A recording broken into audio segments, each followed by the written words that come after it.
Hello दोस्तों, आपके अपनी पाठशाला में स्वागत है आपका। आज हम इसके अंदर चैप्टर नंबर 4 रोज नाम से शुरू करने जा रहे हैं। पिछले वीडियोस में हमने चैप्टर नंबर 1 और 2 को कंप्लीट करा था। चैप्टर नंबर 3 अभी हम स्किप करते हैं क्योंकि वो जीएसटी का है, थियरिकल टॉपिक है, हम उसको बाद में कर लेंगे। ठीक है, एग्जाम में उसके अंदर सवाल आते नहीं है तो थियरिकल हम बाद में देख लेंगे। चैप्टर नंबर 4 रोज नाम का मोस्ट टाइम की चैप्टर है। जब तक आप अपनी लाइफ में अकाउंट पढ़ोगे आपके बार बार ये काम में आएगा। ठीक है, चाहे वो क्लास 11वीं हो, चाहे क्लास 12वीं हो, कॉलेज हो। ठीक है, आगे आप सीए कर रहे हो या सीएस कर रहे हो, आपको रोज नामचा तो करना ही पड़ेगा। ठीक है, सभी अकाउंट में। तो इस प्रकार देखिए, तो चैप्टर नंबर 4 रोज नामचा आपका मोस्ट टाइम की चैप्टर है। तो चैप्टर नंबर 2 में हमने जो कुछ भी पढ़ा, खातों के प्रकार, खातों के नियम, उधार जमा के नियम, जो कुछ भी पढ़ा सब आपको यहाँ पर अप्लाई करना रहेगा। ठीक है, तो उम्मीद है आपको सब कुछ याद होगा। तो सबसे पहले हम खातों के उधार जमा के नियम को अच्छे से याद कर लेते हैं। खातों के कितने प्रकार थे? 3 प्रकार थे, व्यक्तिगत खाता, माल संपत्ति खाता और उपज खर्च खाता। व्यक्तिगत खाते का नियम क्या था? लाभ लेने वाले खाते उधार, लाभ देने वाले खाते जमा, जहां व्यक्ति का नाम होगा।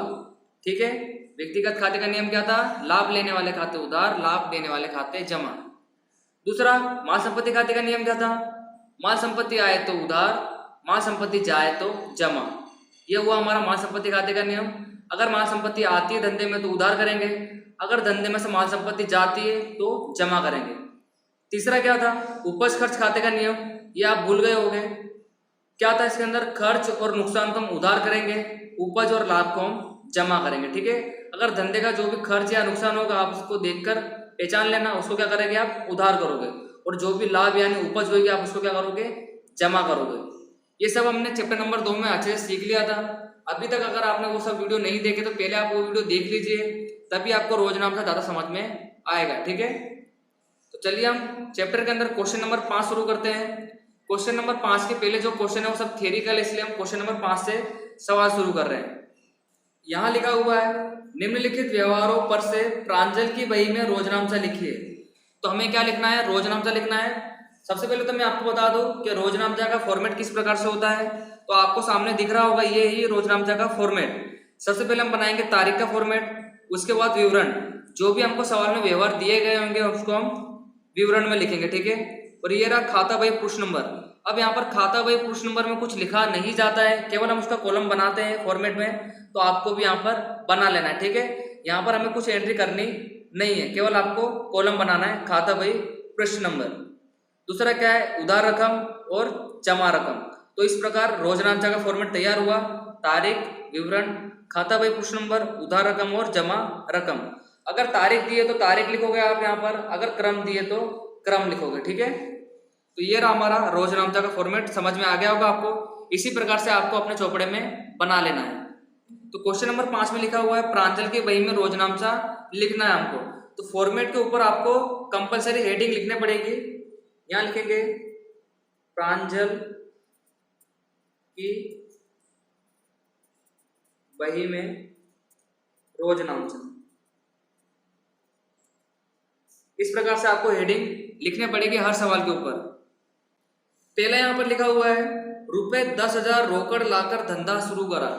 तो जैसा कि आपको पता है, किसी भी प्रकार का व्यवहार हम करेंगे तो उसके अंदर 2 खाते असर में आते हैं। ठीक है, तो सबसे पहले तो आपको ये डिसाइड करना है किस प्रकार के 2 खाते यहाँ पर आएंगे। तो सबसे पहले आपको ये देखना है कि धंधे में आ क्या रहा है। रोकड़ आ रही है।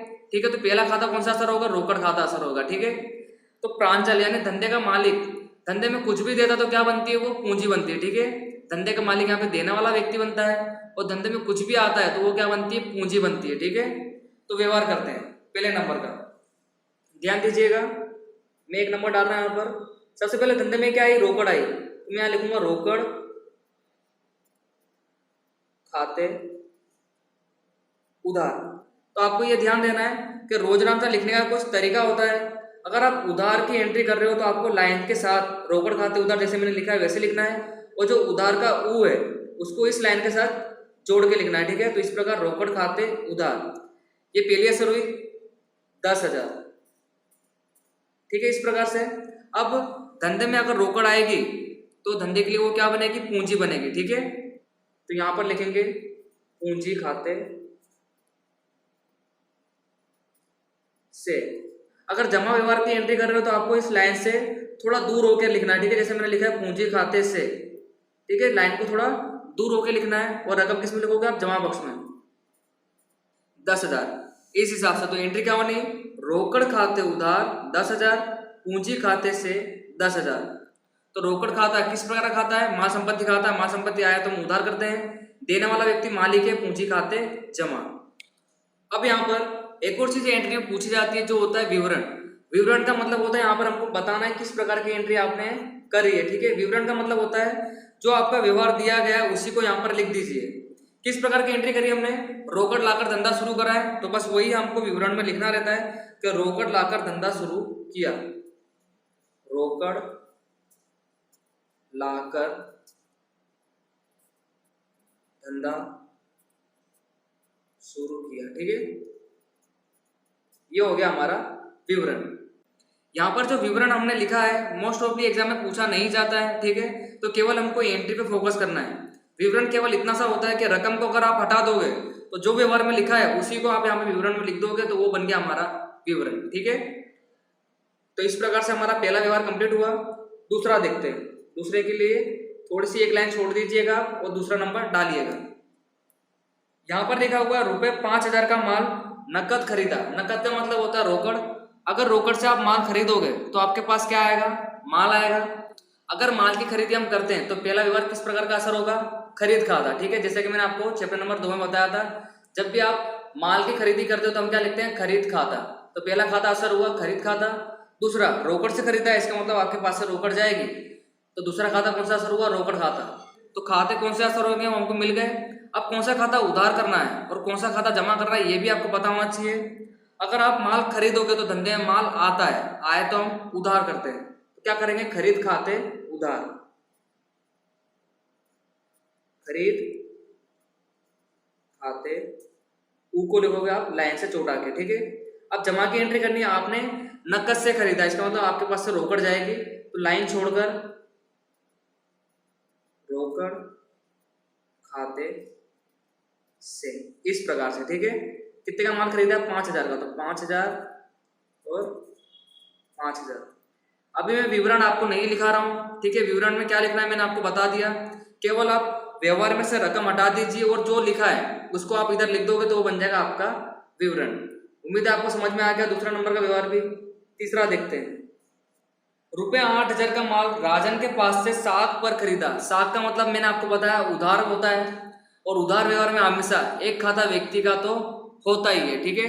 किसके पास से खरीदा है? राजन के पास से खरीदा है, तो राजन यहाँ पे हमको लाभ देने वाला व्यक्ति बनेगा। तो पहला खाता असर किसका होगा? राजन का। फिर से हमने क्या खरीदा है? माल खरीदा है। जब भी माल खरीदते तो धंधे में माल आता है, आए तो हम उधार करते हैं, ठीक है। तो पहला व्यवहार खरीद खाते उधार।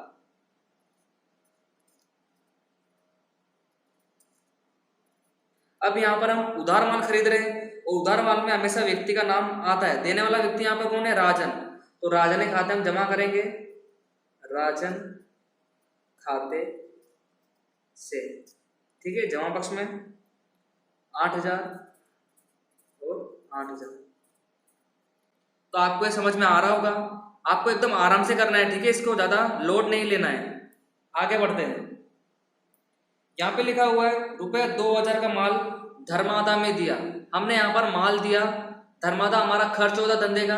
अगर धर्मादा में माल देते तो माल जाता है, और जैसा कि मैंने आपको बताया अगर अन्य प्रकार से माल जाता है तो हमारी खरीदी कम हो जाती है। तो पहला खाता कौन सा असर होगा? धर्मादा। धर्मादा धंधे का खर्च है, तो धर्मादा खाता पहला हुआ। और दूसरा, अगर अन्य प्रकार से माल जाता है, बेचा नहीं हमने, ठीक है, अगर अन्य प्रकार से माल जाता है तो हम खरीद खाते लिखते हैं। तो दो खाते हमको मिल गए यहाँ पर। पहला हुआ धर्मादा खाता और दूसरा हुआ खरीद खाता। अब कौन से खाते हम उधार करेंगे और कौन से खाते हम जमा करेंगे ये आपको पता होना चाहिए। धर्मादा धंधे का खर्च होता है और खर्च हमेशा उधार होता है, ठीक है। तो चौथी एंट्री धर्मादा खाते उधार, ठीक है। ये पहली एंट्री हुई। अगर धर्मादा में माल देंगे तो खरीदी कम होती है, माल जाता है, ठीक है। जाए तो हम जमा करते हैं खरीद खाते से, ठीक है। इस प्रकार से ये सब एंट्री हमने चैप्टर नंबर 2 में सीख ली है, किस प्रकार से खरीद खाता जमा करना है, कब करना है। ये सब कुछ हमने चैप्टर नंबर 2 में पहले ही सीख लिया है, ठीक है। इसलिए मैं आपको डायरेक्ट यहाँ पर बता रहा हूँ। अगर आपने वो वीडियोस नहीं देखे तो आपको पहले वीडियो देख लेना अच्छी तरह। कितने का माल दिया हमने यहाँ पर? 2000 रुपये का। तो उधार के सामने 2000 और जमा के सामने 2000, ठीक है। इस प्रकार से यहाँ लिखा हुआ 5वें में लिखा हुआ है शिवानी को रुपए 3000 का माल बेचने का ऑर्डर दिया। आपको पता होगा अगर हम किसी को ऑर्डर देते हैं या हमको कोई ऑर्डर देता है तो इस कंडीशन में हम ना किसी को माल बेचते हैं, ठीक है, तुरंत तो माल नहीं बेचते, उस दिन तो माल नहीं बेचते हम किसी को, ना ही हमको रोकड़ प्राप्त होती है। तो ऐसा मैंने आपको बताया था, जब भी ऑर्डर की बात करेगा व्यवहार में तो हमारा कैसा व्यवहार बनेगा? वो बिन आर्थिक व्यवहार, ठीक है, क्योंकि यहाँ पर पैसे की लेन देन कुछ होती नहीं है, ना माल की लेन देन होती है उस समय पर, ठीक है। तो अगर ऑर्डर की बात करेगा तो व्यवहार कैसा बन जाएगा? ये बिन आर्थिक बन जाएगा, ठीक है। तो 5वें नंबर में आप लिखोगे बिन आर्थिक व्यवहार है, ठीक है। इस प्रकार से आप लिख दो कि 5वें के सामने बिन आर्थिक व्यवहार है।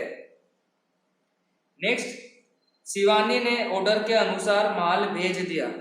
हमने शिवानी को ऑर्डर दिया था तो वो व्यवहार तो कैसा बना था? बिन आर्थिक। बट यहाँ पर शिवानी ने ऑर्डर के अनुसार हमें माल भेज दिया। अगर आप यानी हम किसी को ऑर्डर देंगे, ठीक है, अगर वो माल भेज देता है इसका मतलब हमने उसके पास से खरीदी करी, ठीक है। और यहाँ पर कहीं भी रोकड़ शब्द का उल्लेख नहीं करा गया, इसका मतलब एक खाता व्यक्ति का तो होगा ही, क्योंकि व्यवहार कैसा है? ये उधार व्यवहार है, तो एक खाता व्यक्ति का यहाँ पर आएगा। खरीदी करी हमने, 6ठे नंबर का व्यवहार, खरीद खाते उधार। शिवानी ने ऑर्डर के अनुसार माल भेजा है, इसका मतलब शिवानी माल देने वाले खाते हम जमा करते हैं, ठीक है। व्यक्ति खाता शिवानी खाते से का मतलब यहाँ पर जमा है। कितने का माल भेजा था उसने? 5वें नंबर के व्यवहार में आपको देखना है रकम को, कितना है? 3000। हमने 3000 के माल का ऑर्डर दिया था, उसने भेजा, इसका मतलब हमने शिवानी के पास से खरीदी करी। माल आया हमारे पास, आया तो हम उधार करते हैं, माल संपत्ति खाते का नियम, शिवानी देने वाली, व्यक्तिगत खाते का नियम, देने वाले खाते जमा, खरीद खाते उधार, शिवानी खाते जमा, ठीक है। आगे बढ़ते हैं। लास्ट यहां पर लिखा हुआ है रुपए 2500 जीवन बीमा प्रीमियम के भरे।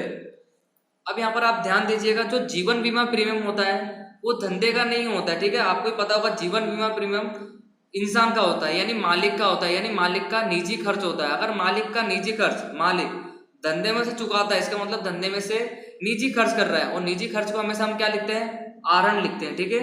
ध्यान रखिएगा, जीवन बीमा प्रीमियम लिखा है तो वो धंधे का नहीं है, धंधे के मालिक का है। अगर वो बीमा प्रीमियम लिखा है इसका मतलब वो धंधे का है। बीमा प्रीमियम हम धंधे का लेते हैं, बट वो जीवन बीमा प्रीमियम लिखा है इसका मतलब धंधे के मालिक का पर्सनल खर्च है, यानी निजी खर्च है। अगर निजी खर्च को वो धंधे में से चुका रहा है, इसका मतलब धंधे में वो निजी खर्च कर रहा है, और निजी खर्च को हमेशा हम क्या लिखते हैं? आहरण लिखते हैं, ठीक है। 7वें नंबर की एंट्री, ये भी आहरण के बारे में हमने सीख लिया था। अगर धंधे का मालिक धंधे में से निजी उपयोग के लिए कुछ भी ले जाता है तो धंधे का क्या कहलाता है? वो आहरण कहलाता है, ठीक है। धंधे का मालिक का वो आहरण कहलाता है। तो 7वें नंबर की एंट्री, आहरण हमेशा उधार होता है, आहरण खाते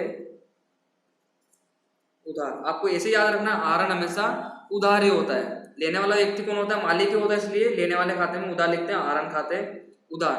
अगर जीवन बीमा प्रीमियम को चुकाएंगे तो धंधे में से क्या जाएगी? रोकड़, तो रोकड़ खाते जमा, ठीक है। इस प्रकार 2500 और यहाँ पर भी 25, इस प्रकार।